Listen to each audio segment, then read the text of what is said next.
Mulai dari diri sendiri, dimanapun tempat yang ada, saat ini S1, S2, S3, menjadi guru, menjadi dosen, menjadi istri, di lingkungan kampus, kerja, mulai dari diri sendiri untuk memberikan dampak. Mulai dengan mindset, karena kita bertumbuh dari mindset, kita jatuh karena mindset, kita maju karena mindset. Tapi hari ini saya lumayan tahu lah dikit-dikit. Caranya gimana? Belajar. Nggak tahu, nanya. Capek, tidur. Jatuh, bangun. Ketika orang lain bilang tidak bisa, kita katakan kepada diri kita, kita bisa. Ketika kamu merasa bahwa kamu sudah yang paling pintar dalam ekosistemmu, maka kamu waktunya naik kelas, pindah ke ekosistem yang lain. Ketika kamu mau bertumbuh, carilah ekosistem di mana kamu merasa kamu paling bodoh di ruangan itu. Maka kamu akan belajar dari semua yang pintar di ruangan itu. Kalau udah merasa paling pintar di ruangan itu, keluar dari ruangan itu, cari lagi ruangan di mana kamu merasa paling bodoh di ruangan itu. And then you keep learning, you keep growing, upskilling. Semua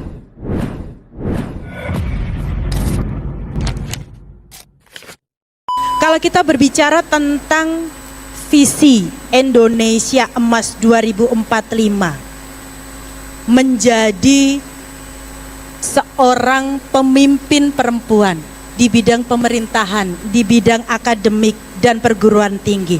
Nah, saya ingin tanya ini, kira-kira apa yang sudah dilakukan atau apa yang Ibu tunjukkan berdua dalam mengantar visi atau ruang inklusif? Pemimpinan itu menjadi penting ketika kita itu paham.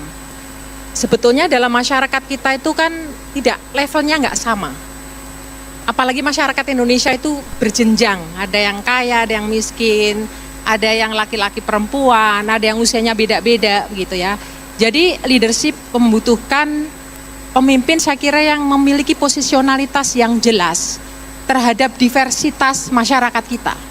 Kita nggak bisa hanya memiliki satu kebijakan yang itu hanya privilege kepada kelompok tertentu. Kita harus memiliki visi dan misi yang memberikan inklusivitas seperti tadi sudah disampaikan oleh Bu Iva ya. Nah, yang sudah kami lakukan di perguruan tinggi, di UGM, dengan Bu Rektor, bersama Bu Rektor, begitu pertama kali menjadi rektor dan wakil rektor, itu betul-betul Renstra 2022-2027 itu kami terapkan. Kami membangun Renstra itu dengan visi yang sangat jelas. Pilar kelima adalah menjadikan perguruan tinggi ini adalah perguruan tinggi yang inklusif dan bertanggung jawab secara sosial, dan semua kebijakan bersandar pada hal tersebut. Antara lain apa? Inklusivitas. UGM ini adalah salah satu pionir di dalam peraturan mengenai kekerasan seksual. Sebelum peraturan Dikti muncul, UGM sudah memiliki peraturan mengenai pencegahan dan penanganan kekerasan seksual. Nah, itu kemudian kita terapkan. Yang kedua adalah inklusivitas dalam hal terkait dengan persoalan disabilitas. Kita juga mulai ini sejak 2 tahun ini menggerakkan satu kampus yang inklusif, terutama terhadap teman-teman disabilitas, sehingga kami memiliki unit layanan disabilitas. Kemudian yang ketiga, kita tahu bahwa yang namanya mahasiswa UGM, kita nggak pingin yang menjadi mahasiswa UGM ini hanya orang Jawa saja. Orang Jawa itu sudah 80% lebih. Maka kita ingin mengubah profilnya. Kita ingin mahasiswa UGM ini berasal dari seluruh Indonesia, dari remote area, sehingga kami memiliki afirmasi. Afirmasinya tidak hanya yang KIK dari negara, tapi UGM memiliki afirmasi Untas Gajah Mada, yang itu diberikan kepada calon mahasiswa yang berasal dari remote area, agar mereka bisa masuk memiliki kesempatan yang sama dibandingkan dengan mahasiswa-mahasiswa dari tempat-tempat yang lebih privilege secara struktur pendidikan. Mungkin itu Mbak Iva. Terima kasih. Siap Bu Wening. Inklusivitas dalam sektor pendidikan. Nah, kalau di dalam pemerintahan daerah Ibu Sherly, apa yang sudah terjadi nih di pemerintahan daerah berkaitan dengan inklusivitas ini? Terima kasih. Bagi saya, kepemimpinan saat ini bukan tentang kepemimpinan yang siapa suaranya paling kenceng terdengar, tetapi bagaimana kita bisa mendengar. Jadi bukan tentang command and control leadership, tapi lebih kepada connect and care. Jadi yang sudah dilakukan selama saya berkampanye kemarin, saya melihat mendengar semua kebutuhan masyarakat. Ketika saya dilantik menjadi gubernur, 100 hari pertama yang saya lakukan adalah menggratiskan uang komite yang tadi sudah dijelaskan.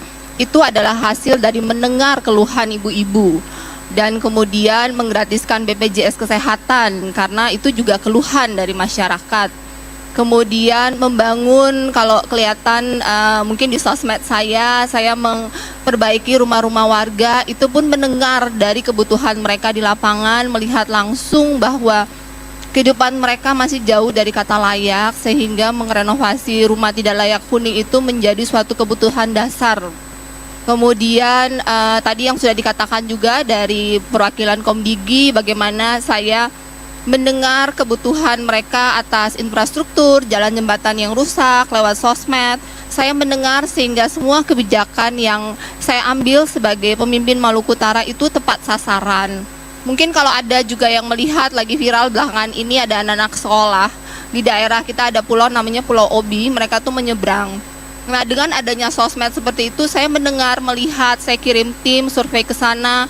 Ternyata kita butuh jembatan 70 meter, ngecek anggaran, kita bisa mengambil, bisa memanfaatkan anggaran, langsung mengambil keputusan yang tepat sasaran, yang menyelesaikan masalah masyarakat secepat mungkin. Jadi bagi saya kepemimpinan itu adalah tentang bagaimana kita mendengar, menyelesaikan masalah, sehingga kita mendapatkan kepercayaan dari mereka yang kita pimpin. Terima kasih. Oke, ini luar biasa quotes hari ini. Menjadi pemimpin itu bukan siapa yang paling kencang bersuara, tetapi siapa yang paling banyak mendengar. Nah, ini menjadi satu hal yang menarik, menjadi catatan saya.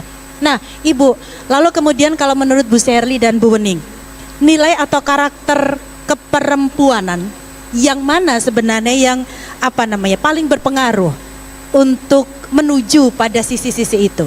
Bu Sherly mungkin. Bagi saya mungkin kepemimpinan perempuan itu empathic leadership. Jadi tadi saya lihat juga sudah dipaparkan bahwa salah satu kelebihan dari kepemimpinan perempuan itu karena memiliki empati. Karena kita memiliki empati, kita mendengar dengan benar-benar mendengar. Dan kemudian dengan empati itu kita mengambilkan keputusan yang tepat.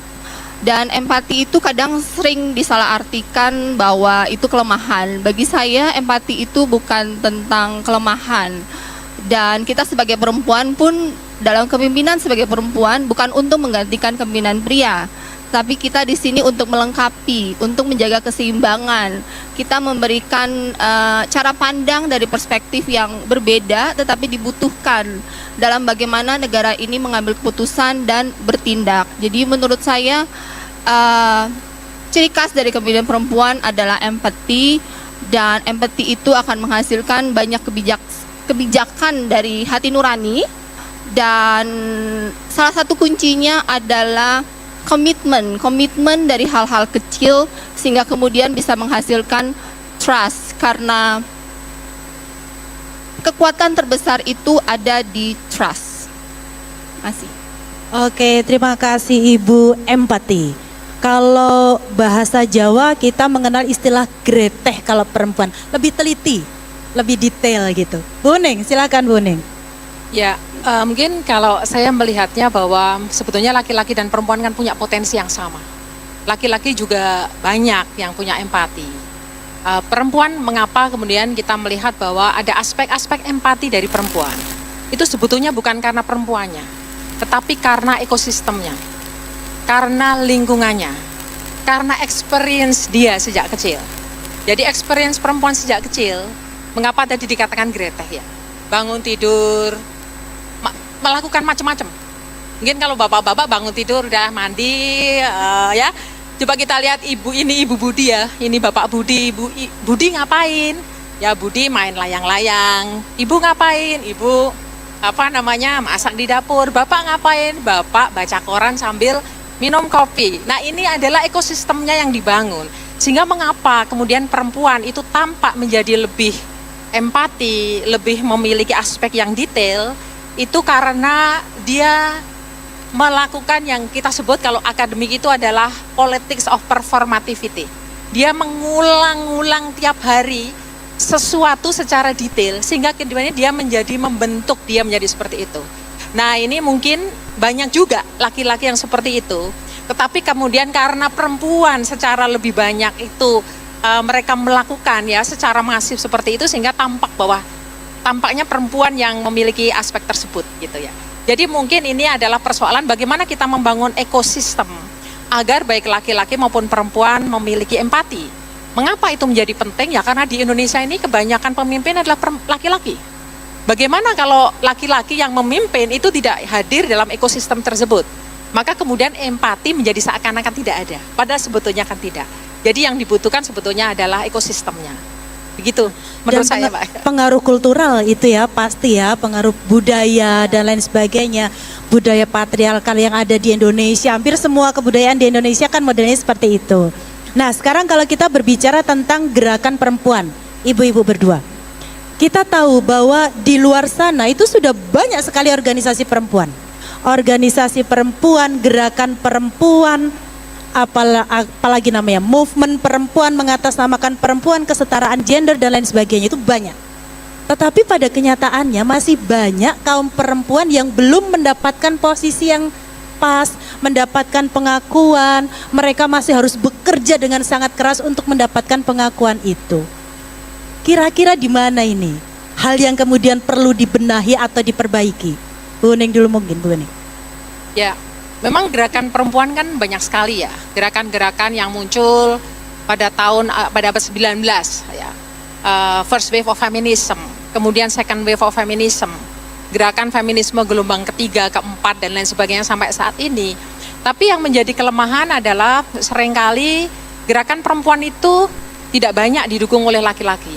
Jadi perempuan sendiri bergerak begitu ya, dan pergerakannya masih laki-laki dan perempuan begitu, masih kayak dikonfrontasikan.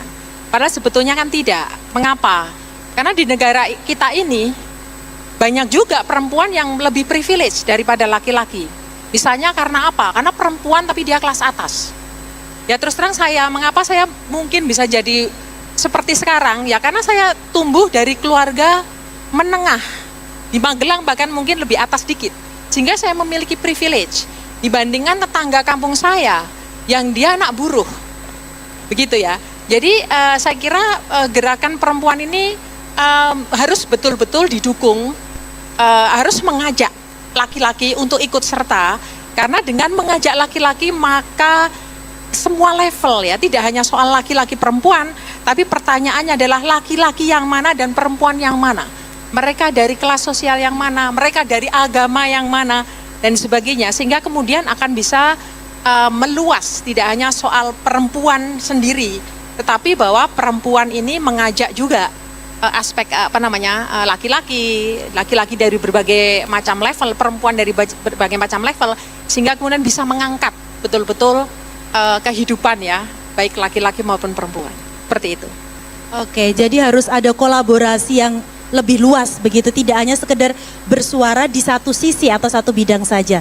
Ibu, kalau menurut Ibu bagaimana nih? Mana yang perlu dibenahin ini, Bu? Ya, mungkin kita sudah sangat aware ya tentang woman empowerment, sudah sering dibicarakan dari tahun ke tahun. Bagi saya, kalau tadi apa yang dibenerin, kalau bagi saya kita tidak menunggu ruang disediakan, kita menciptakan ruang itu. Dan kadang mohon maaf, ada beberapa yang mungkin merasa bahwa kita harus sama dengan pria, kita harus menyayangi pria. Bagi saya, kita tidak dalam ruang untuk berkompetisi dengan pria. Ketika kita dalam ruangan yang sama, kita tidak dalam berkompetisi tujuan untuk mendominasi, tetapi perempuan itu ada untuk menerangi, untuk melengkapi, untuk memberikan keseimbangan. Dan kita tidak harus ada di posisi tertentu untuk bisa memberikan dampak atau perubahan. Kita bisa mulai dari dimanapun tempat saat ini kita berada, sebagai ibu rumah tangga, sebagai guru di sekolah, mengajar anak, mendidik anak, tempat kerja, di kelurahan, RT, ekosistem, ibu PKK. Karena sebenarnya kepemimpinan itu bukan tentang otoritas atau posisi, tapi lebih tentang inisiatif untuk mengambil langkah pertama untuk memberikan kebaikan bagi banyak orang. Ketika kita ada dalam suatu ekosistem dan kita perempuan dan kita berdampak dan kita memberikan value, memberikan kebaikan bagi orang di sekitar kita, dengan sendirinya itu ruang itu tercipta bagi kita untuk menjadi leader. Terima kasih. Jadi memang mengembangkan ekosistemnya, lalu kemudian Kita menciptakan ruang itu dengan Oke. merubah cara pandang kita Siap. bahwa kita tidak dalam posisi berkompetisi dengan pria. Kita dalam posisi untuk melengkapi, menjaga keseimbangan bahwa perempuan dan pria itu pada kodratnya berbeda. Kalau saya dari kecil diajarkan bahwa perempuan itu adalah penolong. Jadi memang dalam keluarga saya pun pria itu lebih diprioritaskan dalam bentuk apapun. Tetapi kita semua membawa value masing-masing yang berbeda. Tetapi value kita pastikan bahwa ketika kita dalam satu ruangan, kita itu berdampak. Kita berdampak membawakan kebaikan buat orang lain, dengan sendirinya ruang itu akan tersedia buat kita untuk kita bertumbuh dan bisa menunjukkan potensi kita dan selanjutnya berkembang dengan sendirinya. Jadi kita yang menentukan ruang itu dengan paradigma kita berpikir. Terima Oke, kasih. jadi kita yang menciptakan. Ini menjadi satu hal yang menarik, menggelitik saya. Ibu menjadi pemimpin di Maluku Utara, ketemu masyarakat-masyarakat yang kekuatan kulturalnya mungkin masih kental begitu. Ada nggak Bu cerita-cerita lucu atau cerita-cerita yang menggelitik gitu, di mana itu berkaitan dengan posisi Ibu sebagai pemimpin perempuan di masyarakat? Di Maluku Utara itu culture-nya keras ya, mereka sangat patriarki dan biasanya sangat emosional. Saya memimpin tidak berusaha untuk menjadi pria. Saya memimpin sebagai saya dengan kodrat saya sebagai wanita. Saya berbicara dengan nada saya sebagai wanita. Saya merespon dengan saya dalam memimpin Maluku Utara. Saya memposisikan diri saya sebagai ibu. Jadi kalaupun ada anak yang marah-marah datang, saya dengar. Kalaupun ada yang menuduh sebelum mau berdiskusi, saya mendengar. Sebagaimananya kita seorang ibu, ketika kita mendengar anak-anak kita dengan baik, kita memberikan solusi dengan nada yang baik, pada akhirnya mereka mendengar. Mungkin jika ada yang melihat di sosmed ketika demo kemarin, itu mereka datang udah dengan emosi level tinggi.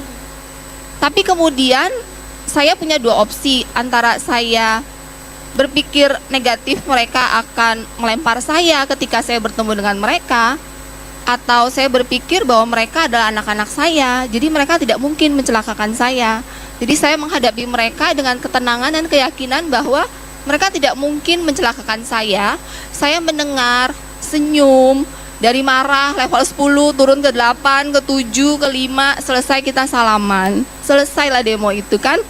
Jadi ya intinya kita mendengar dan sebagai pemimpin perempuan kita tidak perlu menjadi seperti pria. Kita bisa lembut dalam ketegasan dan kita pun bisa tegas dengan lembut. Jadi tidak perlu dipisahkan. Terima kasih. Oke, bisa lembut tapi tegas dan tegas tapi lembut. Lagian kita lihat orang demo segarang apapun, kalau sudah ketemu senyumnya Bu Sherly pasti sudah turun langsung gitu ya. Nah kalau Bu Ning, dalam aktivitas kampus ada nggak Bu hal lucu atau hal yang menggelitik yang kemudian ini posisi saya sebagai pemimpin perempuan ini jadi berbeda gitu? Ada cerita Bu, silakan. Ya ada, gak apa-apa ya ceritain. Jadi begini cerita lucunya ya, kebetulan saya kan punya padepokan pencaksilat gitu. Dan bapak saya meninggal, kemudian saya mengambil alih dan itu practically nggak ada perlawanan. Langsung perempuan itu boleh, kalau dalam pencaksilat boleh kan. Perempuan jadi yang level tinggi itu nggak masalah gitu. Tapi di perguruan tinggi kadang challenging gitu ya. Nah waktu itu saya baru pulang dari luar negeri dan saya mendapatkan amanah untuk menempati posisi tertentu. Saya sebagai sekretaris gitu, tapi lembaga yang cukup terhormat gitu di fakultas. Kemudian ketika rapat begitu ya, itu orang yang berbicara, terutama ada seorang yang sangat terhormat gitu, selalu mengatakan yang saya hormati ketua, para guru besar, Bapak Ibu semua gitu. Saya hitung 1 kali. Bulan berikutnya lagi ketua para guru besar. Sampai 3 kali kok ini kok sekretaris nggak pernah disebut gitu kan. Ini apa kesalahan saya? Karena saya perempuan atau saya muda? Karena waktu itu umur saya masih sekitar 34 tahun. Maka saya datangi kantor beliau dan saya bertanya, Pak, mengapa ketika Bapak pidato itu sekretaris kok tidak pernah disebut gitu. Terus beliau mengatakan, oh saya tidak menyebut ya. Tidak Pak, Bapak selalu melompati. Selalu ketua, para guru besar dan Bapak Ibu dosen. Oh mohon maaf saya tidak sengaja gitu. Nah terus bulan berikutnya ketika rapat beliau langsung yang saya hormati, Bapak Ketua, Ibu Sekretaris gitu ya, langsung disebut. Nah ini saya kira sesuatu yang seringkali dialami oleh perempuan. Kalau dalam teori ini namanya omission pada perempuan. Nah bukan karena seseorang ingin dikenal atau dihormati, tapi bahwa posisi dia, keberadaan dia saya kira perlu untuk direcognize. Nah ini kadang-kadang bagi perempuan penuh dengan perjuangan. Wah ini luar biasa ini. Jadi ternyata sedemikian menariknya, bahkan di lingkungan kampus, notabene semua akademisi, itu pun kadang-kadang muncul pembedaan, oh perempuan, oh laki-laki. Dikirim dinas ke luar negeri, nyari yang laki aja, yang perempuan nanti repot. Nah hal semacam itu. Oke, sebelum saya lanjutkan, saya juga akan berikan kesempatan pada audiens di sini untuk bertanya. Nah. Bertanya untuk 2 penanya. Boleh nggak kalau saya minta yang laki-laki aja yang bertanya? Boleh, silakan. Boleh sebutkan nama? Sebentar.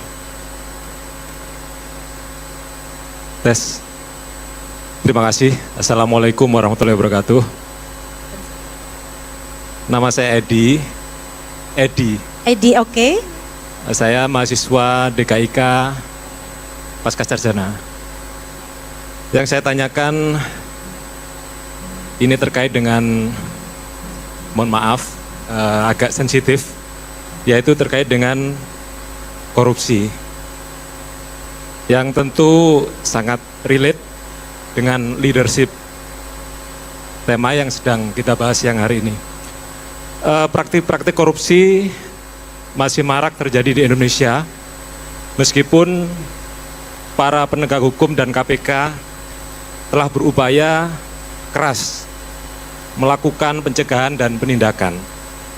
Yang saya tanyakan pertama, saya ingin mendengar dari sudut pandang para perempuan, bagaimana terjadi juga, apa metodenya yang salah, atau mungkin barangkali dari sudut pandang perempuan bisa mengusulkan metode yang baru yang lebih efektif begitu. Terima kasih. Wassalamualaikum warahmatullahi wabarakatuh. Waalaikumsalam. Terima kasih Pak Edi. 1 saja dulu ya. 1 dulu. Nah ini berkaitan dengan korupsi. Bagaimana sudut pandang perempuan untuk mengatasi fenomena dan isu-isu korupsi yang ada belakangan ini. Ibu, kira-kira pendekatan apa begitu? Pak Edi.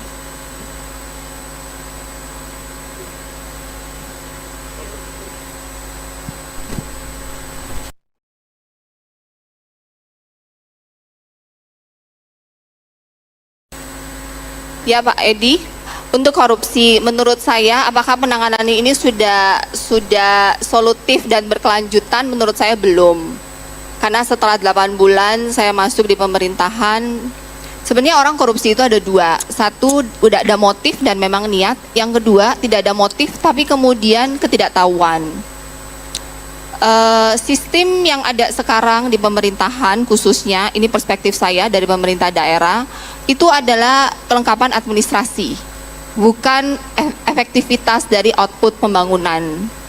Harga termahal dari korupsi adalah ketika APBD suatu daerah tidak dimanfaatkan dengan baik sehingga peningkatan pembangunannya itu tidak optimal, tidak bisa memenuhi infrastruktur dan pelayanan dasar masyarakat.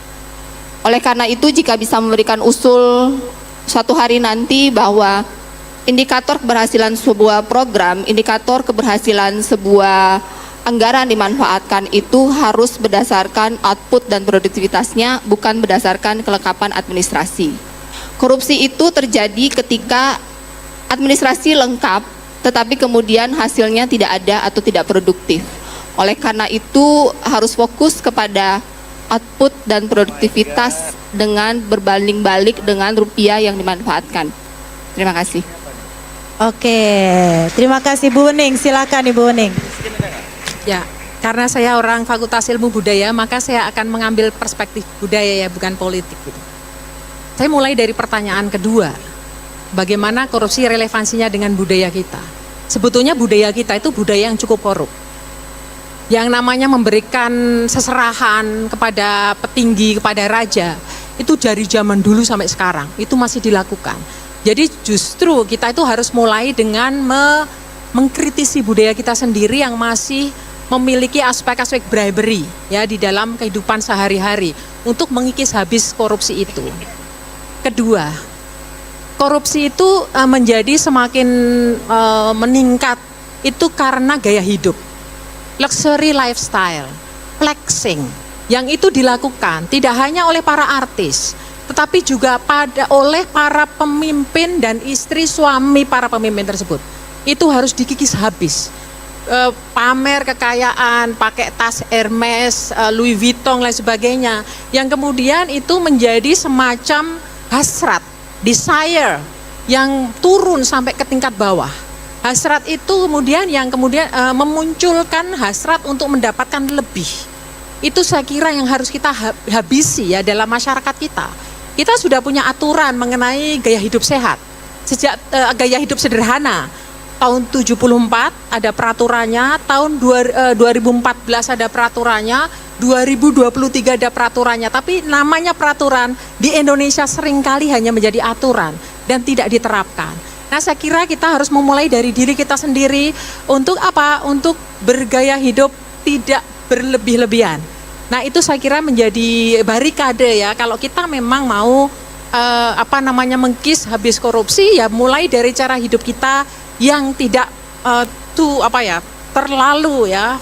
Apalagi luxury lifestyle, flexing, makan aja ya. Makan saja bukan sekedar kebutuhan sekarang, tapi begitu orang makan di restoran, yang pertama kali dilakukan adalah foto. Saya makan di restoran yang mahal atau tidak. Nah, ini sesuatu yang nanti menjadi ekosistem yang menurut saya itu perlu kita hati-hati terhadap ekosistem tersebut. Jadi pengendalian diri secara komunal gitu ya Bu ya, semua. Oke, satu lagi boleh? Satu lagi saya berikan kesempatan. Biar adil dari laki-laki ke perempuan sekarang. Ya, terima kasih untuk kesempatan yang diberikan kepada saya. Nama saya Agnes Takaindengan. Agnes? Ya, benar. Ya. Saya kalau saat ini studinya di Kajian Budaya Media, mahasiswanya Bu Uning. Tapi asal saya dosen swasta di Tobelo, Halmahera Utara, Provinsi Maluku Utara. Ya, saya warganya Ibu Sherly. Nah, pertanyaan saya, karena dengan status saya sebagai dosen dari daerah 3T dan juga kebetulan dosen PTS, sedangkan dalam pendidikan tinggi itu kan kita tahu bersama bahwa stratanya itu ada. Nah, dosen, ketika orang bicara tentang kesejahteraan dosen itu biasanya yang terwakilkan adalah dosen PTN. Sedangkan dosen PTS belum tentu, apalagi dosen PTS di daerah 3T. Dan yang berdirinya itu mungkin belum sampai 20 tahun. Itu kira-kira kalau bicara kesejahteraan dosen itu kami sangat kayak merasa tidak terrepresentasi dengan baik kok. Karena tangan negara itu kan cuma sampai kayak misalnya di Maluku Utara itu kan tangan negara sampainya di Unhair. Nah, kalau yang di luar Unhair itu bagaimana? Nah, pertanyaan saya, bagaimana Ibu menempatkan pendidikan, khususnya pendidikan tinggi? Kalau pendidikan dasar, menengah itu kan sudah ya. Tapi kalau pendidikan tinggi itu akan seperti apa skemanya dalam pembangunan di Maluku Utara? Itu yang pertama. Dan yang kedua, bagaimana Ibu menghadapi, kalau dalam ruang digital ya, Ibu menghadapi tekanan ataupun juga tanda petik invasi dari akun-akun kiri yang cenderung mengkritik berbagai kebijakan-kebijakan Ibu Sherly. Terima kasih. Oke, terima kasih Mbak Agnes. Ini dosen dari daerah 3T Ibu Sherly. Lalu kemudian bertanya bagaimana kebijakan Ibu untuk mengangkat anak-anak dari daerah 3T Maluku Utara, terutama di pendidikan tinggi. Dan mungkin nanti Bu Uning juga bisa memberikan komentar soal bagaimana posisi dosen di daerah 3T, PTS begitu. Silakan Ibu. Halo Agnes, dari Halmahera Utara ya. Ya. Selamat belajar di UGM. Jadi menurut saya sebenarnya kita dudukan kembali bahwa dalam tanggung jawab PAUD, SD, SMP itu menjadi tanggung jawab dari Pemkab dan Pemkot. Kemudian SMA, SMK, SLB menjadi tanggung jawab dari Pemprov. Dan university itu menjadi tanggung jawab dari kementerian. Dalam pemanfaatan anggaran, kita tidak bisa membiayai langsung university seperti kita membiayai langsung SMA, tetapi kita bisa memberikan hibah dalam bentuk beasiswa yang sudah kita lakukan dalam produk Bosda. Untuk memberikan program beasiswa S3 terutama untuk para dosen itu menjadi program kami.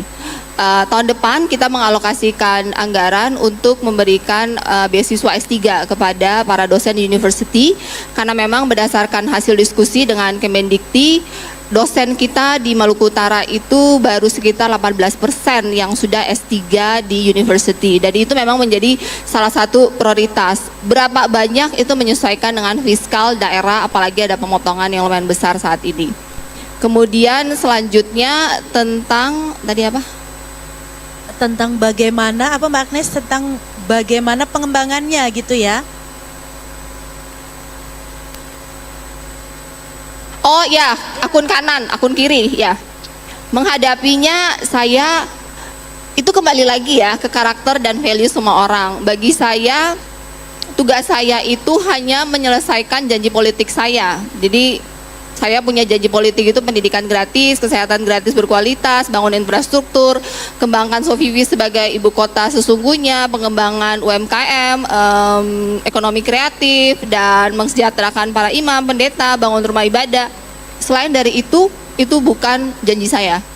Dan fokus saya juga saat ini kan mereka ribut lah ya tentang dampak lingkungan, tentang tambang. Saya di sini selalu menjalankan sesuai dengan aturan dan harus berdasarkan fakta. Jadi setiap kali ada komplainan ke saya mengirim tim turun bekerja sama. Jadi harus dipahami juga bahwa Pemprov itu fungsinya hanya pengawasan. Kita tidak punya otoritas sama sekali. Otoritasnya tuh sudah ada di Kementerian SDM. Jadi kita ketika ada komplainan dari masyarakat tentang lingkungan hidup, kita bisa memberikan surat kepada Kementerian SDM, kemudian dari Kementerian SDM akan mengirim inspektorat dan kita akan turun bersama.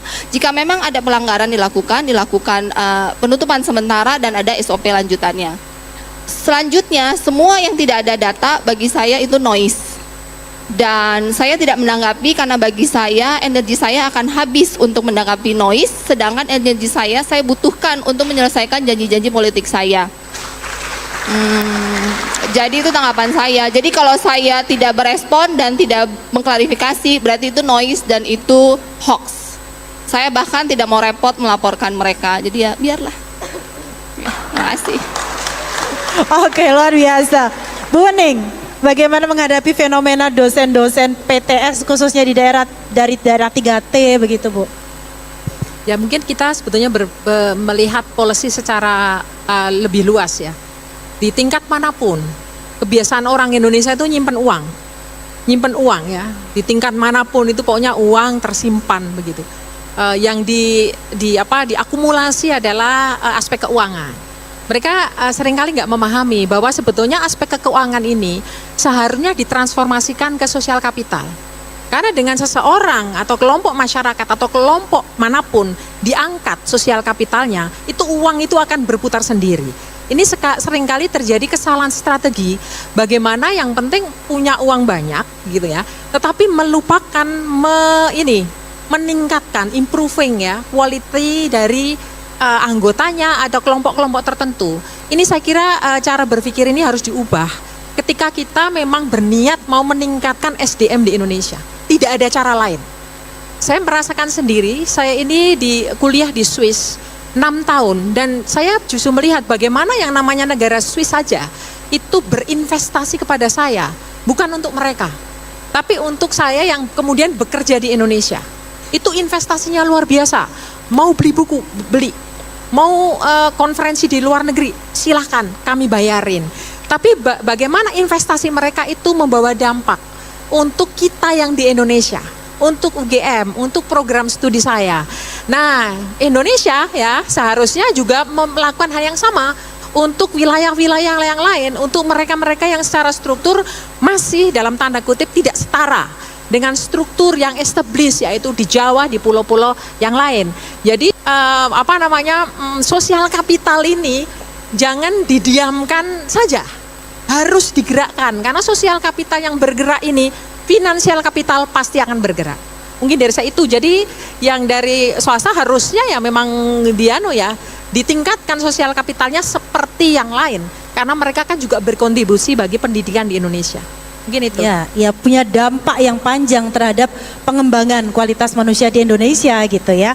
Oke, terakhir Ibu, closing statement Bu Wening, Bu Shirley, terutama untuk para audiens mahasiswa-mahasiswa yang ada di sini, mungkin yang perempuan-perempuan khususnya, apa yang harus dimiliki dan apa yang harus mereka persiapan menghadapi tantangan ke depan sebagai seorang pemimpin, entah itu di perguruan tinggi atau di pemerintah daerah. Bu Wening dulu mungkin? Ya, simpel aja sebetulnya. Hidup ini harus mulai dari diri kita dengan gagah berani. Jangan dikit-dikit apa-apa, aduh takut gitu ya. Aduh ragu-ragu gitu ya. Jadi kita harus mantap, kita mau apa lakukan, targetnya apa jelas, fokusnya apa jelas. Itu tidak hanya laki-laki, perempuan juga sama, harus melakukan dengan keyakinan yang tinggi, kedisiplinan yang tinggi, dan jangan lupa networking. Networking itu adalah kekuatan kita yang luar biasa. Dengan kita punya banyak teman, kita juga akan memberi kontribusi pada orang banyak dengan yang kita punya. Jadi saling saling memberi, saling meningkatkan satu sama lain, solidaritas harus dijaga. Mungkin itu. Oke, kemampuan, kapabilitas, networking. Ibu Shirley.